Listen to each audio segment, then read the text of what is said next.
이번 시간은 이 정비법의 이제 두 번째 파트인 도시 및 주거환경 정비 기본 계획에 대한 내용들을 보도록 하겠습니다.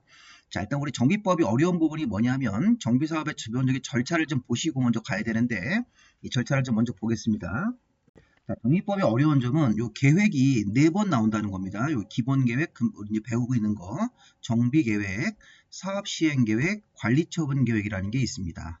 자, 이렇게 계획들이 여러 개가 나와서 이 계획을 이해를 하고 이 사업의 순서를 이해하시는 게 일단은 가장 어려운 점입니다. 그래서 우리 처음 공부하신 분들은 이 순서를 한번 잘 보십시오. 자, 도시 및 주거환경 정비 기본 계획인데 이거 좀 숨차니까 간단하게 기본 계획이라고 부르겠습니다. 자, 일단은 우리 행정관청이 기본 계획을 수립하고 고시합니다. 그래서 이 기본 계획이라는 것은 특별시장, 광역시장, 자치시장, 자치도지사, 시장이 수립합니다. 자, 군수는 수립하지 않습니다. 6명의 우리 도시의 장 중에서 군수를 뺀 나머지 관청이 의무적으로 기본계획을 수립하는 겁니다. 그럼 우리 처음에 공부할 때 기본계획의 핵심은 우리 뭐 예를 들어서 서울특별시면 서울특별시장이 자기 도시에 대해서 서울시에 대해서 기본계획이라는 걸 수립해서 재건축 재개발 사업에 대한 기본 방향을 정하고 사업의 방향을 정한다고 합니다. 한마디로 지시하는 거죠. 그리고 앞으로 정비사업을 할 예정지, 정비사업을 앞으로 시행할 예정지를 먼저 발표하는 게 기본계획의 핵심입니다. 그래서 기본계획은 도시에서 이 재건축 재개발 사업을 할 때 사업의 기본 방향으로 어떤 사업에 대한 지시를 하고 앞으로 재개발 사업을 할 후보지, 정비 예정구역이라고 합니다. 정비 예정구역을 정하는 게 기본계획입니다. 이제 곧 보실 겁니다. 그럼 기본계획에서 정비 예정구역이라는 게 지정되면 밑에 있는 그림을 잠깐 볼까요? 이 그림 보시면 서울시가 이렇게 지도가 있고 이 서울특별시장이 서대문구에 낡은 동네가 있어요. 홍은동 같은데 노원구의 상계동, 전농동, 동대문구에 이런 데를 옛날 우리가 이제 오래전에 건축한 건물들이 상당히 노후화되어 있죠. 그래서 그런 지역들을 이렇게 상계동 정비 예정구역, 뭐 홍은동 정비 예정구역, 전동동 정비 예정구역을 이런 식으로 해서 여러 군데, 제가 샘플로 이렇게 3개를 얘기했지만 여러 군데 정비 예정구역이라는 게 발표가 되는 겁니다. 그게 기본계획이라고 보시면 되겠습니다. 처음에 이해하실 때는. 자, 그러면 다시 우리가 넘어와서 우리가 이제 그 도시의 장들 군수를 빼고 특별시장, 광역시장, 자치시장, 자치도지사, 시장이 기본계획을 수립을 해서 도시에다가 정비 예정구역 같은 걸 정하면 그러면 요 밑에 내려와서 정비계획이라는 계획을 한 번 더 만듭니다. 관청이. 자, 우리 관청이 정비계획이라는 계획을 한 번 더 만듭니다. 기본계획의 지시를 받아서 정비계획이라는 세부 지시하는 계획을 만들고 해당 정비 예정구역이 정비구역으로 지정이 되어야 됩니다. 중요한 개념이 나왔네요. 기본계획에서 정비 예정구역이 나오면 그 정비 예정구역별로 이런 정비계획이라는 계획을 이제 별도로 또 수립하게 되어 있습니다. 이걸 2반이란 말 쓰는데 그래서 아까 우리 홍은동 같은 경우는 서대문 구청장이 정비계획을 만듭니다. 노원구 상계동 같은 경우는 노원구청장이 이런 식으로 서울을 중심으로 일단 봤을 때 그래서 기본계획은 서울특별시장이 수립해서 정비 예정구역을 발표해주면 그 정비 예정구역을 담당하고 있는 구청장이 이런 정비계획이라는 계획을 만듭니다. 입안합니다. 그래서 기본계획의 지시를 받아서 세부적으로 이 재개발 사업에 대한 어떤 계획이 나오는데 그게 바로 정비계획입니다. 그리고 정비계획이 만들어지고 나면 다시 그 정비계획을 기초로 해서 정비구역 지정 절차로 들어가야 됩니다. 그래서 우리 아까 기본계획에서는 정비 예정구역이고 그것이 바로 정비계획이 입안돼서 정비구역으로 확정이 돼야 됩니다. 자, 그러고 나면 정비구역 안에 있는 토지 등 소유자가 추진위원회를 구성을 하고 추진위원회가 조합 설립을 하기 위한 준비단체죠. 추진위원회가 구성되어서 관청한테 승인을 받고 그 다음에 이 조합이라는 것이 정식으로 설립이 돼야 됩니다. 바로 우리가 민간이 사업할 때는 민간재개발 조합, 민간재건축 조합이 되는 거죠. 정식 이름은 정비사업 조합인데 간단하게 우리가 재개발, 재건축 조합이라고 생각하시면 되겠습니다. 자, 흐름상 기본계획이 먼저 나왔고 그 다음에 기본계획에서 정비 예정구역이라는 게 지정되면 그 정비 예정구역별로 정비계획을 별도로 만들어서 그래서 아까 우리 홍은동 정비계획 이런 식으로 노원구 상계동 정비계획, 동대문구 전농동 정비계획을 입안을 해서 최종적으로 정비구역이 지정되고 나면 정비구역 안에 토지 등 소유자들이 추진위원회를 먼저 구성을 해서 준비단체를 만들고 관청한테 승인을 받습니다. 그리고 정비사업 조합이라는 것이 설립으로 넘어와야 됩니다. 우리 정비사업 조합, 재개발 조합, 재건축 조합이 민간이 사업하는 게 원칙이기 때문에 이 조합이 설립인가를 받아야 되죠. 설립인가나 추진위원회 승인은 다 시군구청장한테 받는다고 보시면 되겠습니다. 시군구청장한테. 조합이 설립이 되면 이 조합이 바로 정식으로 사업시행자가 되는 겁니다. 사업시행자가 돼서 이 조합이라는 법인 단체가 사업시행자가 되고 그 안에 이제 토지 등 소유자가 조합원 자격을 받는 거죠. 자, 그러면 기본계획하고 정비계획은 행정관청이 만드는 건데 앞으로 또 볼 겁니다. 이 조합이 설립된 이후 절차인 사업시행계획은 조합이 만드는 겁니다. 조합이 사업시행계획을 만들어서 이 관청한테 인가신청을 하고 사업시행계획 인가가 나오면 분양통지, 분양신청을 받아서 관리처분계획으로 아파트를 분양하는 거죠. 자, 우리 여기서 보실 거는 사업시행계획은 이게 뭡니까? 자, 사업을 어떻게 시행하겠다는 설계도입니다. 설계도. 여기 기본계획이나 정비계획에서 지시한 내용을 잘 반영을 해서 이 사업시행계획이라는 설계도 같은 것들을 만들어서 조합이 사업시행계획을 만들어서 시군구청장한테 인가를 받습니다. 발표가 나오고 그 다음에 조합원들한테 분양통지라는 걸 하고 분양신청을 접수를 받아서 그 분양신청 결과를 가지고 이런 관리처분계획을 수립하도록 되어 있습니다. 관리처분계획은 분양신청한 사람들한테 아파트를 이제 분양을 하는 거죠. 그래서 누구누구 조합원 씨는 김 씨는 뭐 몇 평대 아파트 이런 식으로.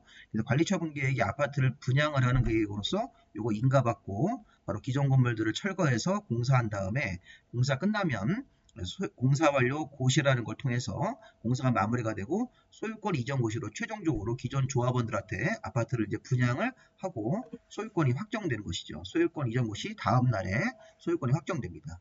자, 여러분들 지금 처음 공부하실 때는 기본계획, 정비계획, 다음에 추진위원회 조합 설립된 다음에 사업시행계획. 사업시행계획이 먼저입니까? 관리처분계획이 먼저입니까? 사업시행계획이 먼저고 사업시행계획을 설계도를 라고 생각하시면 됩니다. 우리가 아파트를 앞으로 몇 개를 지을 건지 이 설계도 같은 것들을 확정한 다음에 이거 인가받고 나서 분양 통지 조합원들한테 분양 신청하라고 통지하고 분양 신청 기간을 주고 분양 신청을 받아서 조합원들한테 먼저 아파트를 분양을 해주고 나서 남는 게 있으면 일반 분양이 되는 거죠.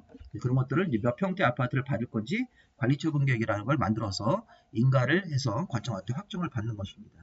순서를 잘 기억을 하시고 그 다음으로 다시 이제 우리로 올라가서 이 기본계획에 대한 내용들을 다시 한번 보도록 하겠습니다. 아까 기본계획은 도시 및 주거환경 정비 기본계획인데 자, 이 도시 안에서 서울이면 서울특별시, 부산이면 부산광역시 같은데 특별시, 광역시, 자치시와 자치도, 시 이게 도시비 안에서 정비사업의 후보지를 정비 예정구역으로 정하고 정비사업의 기본 방향과 사업의 기본 지침을 정하는 행정계획이 되겠습니다. 자, 기본계획은 요 맨 처음에 만드는 계획이라고 생각하시면 되겠고요. 기본계획은 우리가 이미지로 봤을 때는 이런 식으로 도시 전체적으로 기본계획을 만들어서 이렇게 정비 예정구역 같은 것들을 발표합니다. 자, 그런데 이제 우리가 이제 기본계획의 수립권자부터 한번 내용을 보겠습니다. 자, 일단 기본계획 수립권자는 5명입니다. 군수가 빠진다는 게 포인트입니다. 자, 특별시장, 광역시장, 특별자치시 세종시겠죠. 특별자치도면 제주도라고 생각하시면 되겠습니다. 그 다음에 시장, 각 도시의 시장인데 여기 군수가 빠져 있어요. 그래서 특별시, 광역시, 자치시장, 자치도지사, 시장이 10년 단위로 자기 도시에다가 기본계획을 수립해야 됩니다. 그런데 조심할 게 뭐냐면 원칙적으로 의무적으로 수립을 하여야 한다는데 단 대도시가 아니십니다. 여기 시장 중에서 시장이 담당하고 있는 시 중에서 인구 50만 이상이면 대도시면 의무 수립으로 가야 되는 거고 대도시가 아니시는 도지사가 수립할 필요가 없다 이렇게 인정을 하면 수립하지 아니할 수 있는 이렇게 임의적 수립을 인정하고 있다는 겁니다. 그래서 인구가 아직 50만이 안 되는 시들이 많이 있죠. 뭐 경기도의 양주시 같은데 또는 뭐 경기도의 이천시 또 우리 지방에도 이렇게 인구가 50만 자, 미만인 그런 시는 50만 이상이면 대도시고 대도시는 의무적으로 수립으로 가야 되고 대도시가 아닌 시는 임의적으로 수립할 수 있습니다. 도지사가 수립할 필요가 없다고 인정을 하면 수립하지 않고 바로 기본계획 없이 바로 그냥 정비계획으로 가는 경우도 있다는 것입니다. 자, 기본계획은 이렇게 5명이 10년 단위로 수립을 하고 나서 5년마다 타당성 여부를 검토해야 됩니다. 이런 것들 다 시험 문제 나왔던 질문들입니다. 자, 매년 기본계획에 대해서 타당성을 검토한다고 그러시면 안 됩니다. 수립권자 5명은 5년마다 기본계획에 대해서 타당성을 검토해가지고 또 수정사항이 있으면 수정을 해서 반영을 해야 되겠죠. 자, 다음은 이제 기본계획의 내용입니다. 자, 기본계획 내용은 어렵죠. 기본계획은 이렇게 여러 가지 내용들이 있습니다. 이거 말고도 사실은 추가적으로 여기 대통령령이 더 있기 때문에 여러 가지가 있는데 자, 우리 이런 것들은 기본계획에 대해서 내용을 일일이 암기하기보다는 처음에는 좀 일단 느낌을 좀 받아야 됩니다. 그러니까 기본계획은 서울시장 같은 시장이 자기 도시에 대해서 재건축 재개발 사업에 대해서 기본적인 방향을 지시하는 겁니다. 사업의 기본 방향을 제시하면서 자, 정비 예정구역, 아까 우리 그림 보셨죠? 아까 홍은동 정비 예정구역 같은 것들을 이런 예정구역을 정해서 재개발 사업을 시작한다고 보시면 됩니다. 뭐 홍은동, 상계동, 그다음에 동대문구 전동동 같은 정비 예정구역을 개략적으로 범위를 발표합니다. 그래서 이 정비 예정구역이 그 다음 절차로 가서 정비구역으로 확정이 되는 것입니다. 자, 단계별 추진 계획이 뭐냐면 정비 예정구역을 정하고 정비 예정구역별로 그 다음에 만드는 정비계획의 수립 시기라는 게 나옵니다. 자, 정비계획 수립 시기하고 또 건폐율 용적률 같은 건축물의 밀도 계획인데 이 4번, 5번, 6번, 7번을 좀 잘 보세요. 정비 예정구역을 개략적으로 범위를 발표하고 정비 예정구역별로 정비계획을 언제까지 만들어 와라 이렇게 사업하는 순서, 시기를 정하는 겁니다. 자, 건폐율이나 용적률을 정비 예정구역별로 건축물의 밀도 계획으로 발표해주고 또 세입자에 대한 주거 안정 대책을 세워주는데 우리 여기서 아까 우리 다시 한번 그림으로 한번 가보겠습니다. 자, 이 그림이 기본 계획을 좀 이미지로 만든 건데 자, 이게 서대문구 홍은동에 정비 예정구역을 발표하고 자, 홍은동은 3월 달까지 정비 계획을 만들어라 이렇게 지시하는 겁니다. 그리고 건폐율은 25%, 용적률은 뭐 180% 이하라는 일종의 한도를 정해주는 거죠. 자, 우리 건폐율 용적률이 재건축 재개발하는 입장에서는 크면 좋겠지만 그걸 무한대로 허용할 수 없고 우리 법이 정하는 기준이 있습니다. 자, 그거를 우리가 이 서대문구는 건폐율 용적률의 밀도 계획, 이걸 우리 건폐율과 용적률을 건축물의 밀도 계획으로 25% 이하, 180% 이하로 정한다. 이 이하로 정하라는 겁니다. 사업을 할 때. 근데 이게 우리가 노원구에 가보면 노원구는 정비 예정 구역을 정하는데 정비 계획을 6월 달까지 이렇게 시기를 조정할 수 있다는 겁니다. 그리고 건폐율과 용적률은 뭐 30% 이하, 200% 이하니까 노원구가 홍은동보다는 조금 더 우리가 건폐율과 용적률이 더 크죠. 이런 식으로 사업성도 좋습니다. 자, 동대문구 전동동 같은 경우는 뭐 9월 달까지 정비 계획을 만들고 동대문구는 아무래도 좀 도심지이기 때문에 건폐율과 용적률을 좀 크게 이런 식으로 허용할 수 있다는 것입니다. 그러면 이렇게 기본 계획을 보면 이런 식으로 정비 예정 구역을 정하고 언제까지 정비 계획을 만들고 자, 건폐율과 용적률의 한도를 정하는 거죠. 요거 이하기 때문에 이 범위 안에서 이제 정하라는 겁니다. 이런 식으로 해서 일종의 지시를 하는 계획이 기본 계획입니다. 자, 요 이미지 내용을 요 그림으로 보세요. 정비 예정 구역을 개략적으로 범위를 발표해주고 단계별 추진 계획으로 해서 정비 계획의 수립 시기 이런 게 있었죠. 아까 우리 홍은동은 3월 달까지, 노원구 상계동은 6월까지 정비 계획을 만들어라 이런 식으로. 자, 건폐율 용적률의 밀도 계획으로 건폐율 용적률의 한도가 정해져 있습니다. 그 밖에 세입자 주거 안정 대책, 자, 녹지나 조경 같은 환경 계획, 그 다음에 사회복지시설, 주민문화시설 계획 같은 게 있는데 이런 것들은 참고로 보시고 4번, 5번, 6번을 통해서 여러 가지 내용들을 지시를 하는 게 바로 기본계획이라고 생각하시면 되겠습니다. 자, 시험 문제에서 다음 중 기본계획의 내용이 아닌 걸 찾으라 그러면 우리 여기다가 이제 다른 항목 하나 집어넣어가지고 문제를 만듭니다. 자, 예를 들어서 조합원의 권리 의무 이런 건 들어가시면 안 됩니다. 조합원의 권리 의무는 우리 정비법 자체든지 아니면 조합이 만드는 정관 같은 데 써 있는 것이지 조합원의 권리 의무는 이렇게 기본 계획으로 여러 가지 지시하는 항목에 들어가지 않습니다. 그래서 우리 보시면 이렇게 정비 예정 구역의 개략적 범위, 정비 계획의 수립 시기, 건축물의 밀도 계획, 세입자 주거 안정 대책, 그 다음에 녹지나 조경 에너지와 같은 환경 계획, 사회복지시설 설치계획 같은 것들이 우리가 기본계획의 주요 내용인데 여기에 조합원의 권리, 의무 이런 것들은 포함되지 않습니다.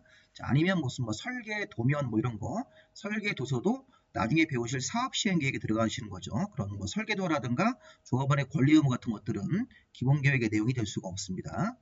자, 이제 기본계획 수립의 절차.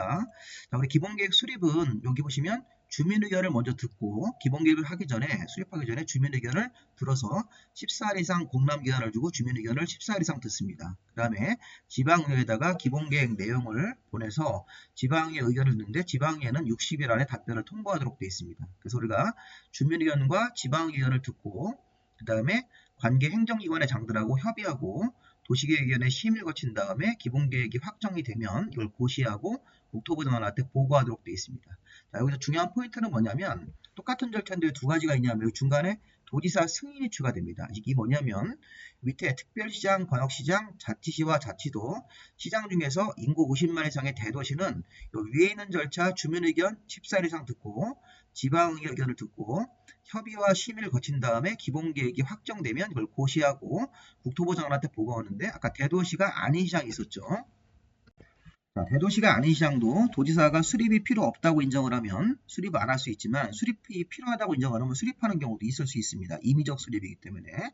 그럼 대도시가 아닌 시장은 똑같은 절차를 진행하다가 도지사한테 승인을 받아야지만 기본계획이 확정되고 고시한 다음에 국토부 장관한테 보고하도록 되어 있습니다. 그러니까 다른 건 필요 없고 기본계획을 수립하는 과정에서 대도시가 아닌 시장은 임의적으로 수립할 수 있다. 이렇게 자, 만약에 수립을 한다면 중간에 도지사한테 승인까지 받아서 자, 기본계획이 확정되는 이 내용을 잘 보시면 되겠습니다. 그리고 주민의견은 14일 이상 공람기간을 주고 주민의견을 듣게 되어 있습니다. 지방에는 60일 안에 결과를 지방에는 의견 같은 거 요구를 받으면 60일 안에 결과를, 의견 같은 것들을 답변하도록 되어 있고요. 다시 한번 글씨로 보시면, 자, 주민의견 14일 이상 공람을 해서 공고하고 열람기한을 주고 주민의견을 들어야 됩니다. 자, 지방에는 자, 의견 요청이 들어오면 60일 안에 의견을 제시하도록 되어 있고요. 자, 수립권자가 수립을 할 때는 이렇게 주민의견과 지방 의견을 듣고 나서 관계 행정기관회장과 협의하고 지방도시계획위원, 그러니까 수립권자가 5명이 지방도시계획위원회 심의를 거쳐야 됩니다. 그래서 심의가 통과가 되면 기본계획이 이제 확정이 됐다고 볼 수 있습니다.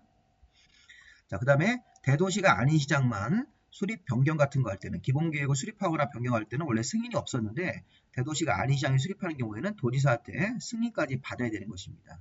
그리고 기본계획이 수립되거나 변경 수립이 되었을 때는 공보에다 고시하고 일반인들한테 열람시킨 다음에 국토교통부 장관한테 보고해야 되는 것. 자, 이 국토부 장관한테 보고하는 것도 시험 문제가 한번 나왔습니다.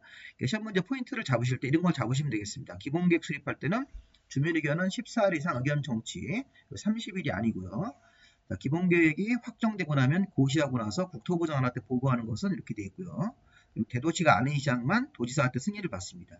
이런 대도시의 시장이 도지사한테 승인을 받는다 그러시면 안 되는 겁니다. 특별시나 광역시장 같은 이 앞에 있는 사람도 승인 절차가 없습니다. 대도시가 아닌 시장만 만약에 임의적 수립으로 수립을 한다면 도지사한테 승인을 받아야지만 이 계획이 확정되는 것입니다. 기본계획이. 국토부 장관한테 보고하는 거 잊지 마시고요. 자, 마지막으로 기본계획의 작성 기준. 자, 기본계획을 만들 때는 어떤 세부적인 작성 기준이 있는데, 이 기본계획 작성 기준은 자, 전국적으로 동일한 기준을 맞추기 위해서 국토교통부 장관이 정합니다. 자, 우리 공법에서 어떤 기준자가 나오면 대부분 국토교통부 장관이 정해서 이거를 수립권자한테 보통 보내주도록 되어 있습니다. 그래서 기본계획 작성 기준은 전국적으로 통일된 기준으로 기본계획을 만들어야 되기 때문에 중앙정부의 장관인 국토교통부 장관이 기본계획을 정하는 겁니다. 정하는데 이제 행정규칙으로 정하는 거지 법령 형식은 아니기 때문에 그냥 국토교통부 장관이 정한다는 표현을 보시면 되겠습니다. 자, 여기까지 기본계획 내용 보셨고 이제 강의가 좀 도움이 되셨으면 자, 구독과 좋아요 좀 부탁드리고 바로 또 우리 기출문제 풀 때 한번 이 내용들을 한번 적용해 보도록 하겠습니다. 자, 교재는 제가 밴드에다가 이렇게 올려놨으니까 제 이름으로 검색한 다음에 밴드에 가입하시면 이 교재들은 다 무료로 다운받아서 보실 수 있습니다. 이게 이제 우리 지금 1순환 보는 교재고 2순환 교재는 이렇게 어떤 책자로 나와 있을 거고 3순환 교재는 두꺼운 좀 교재가 있는데 이런 식 교재들을 좀 보셔서 여러분들이 강의하실 때 좀 이렇게 강의를 좀 효율적으로 들으셨으면 좋겠습니다. 여기까지 마무리하겠습니다.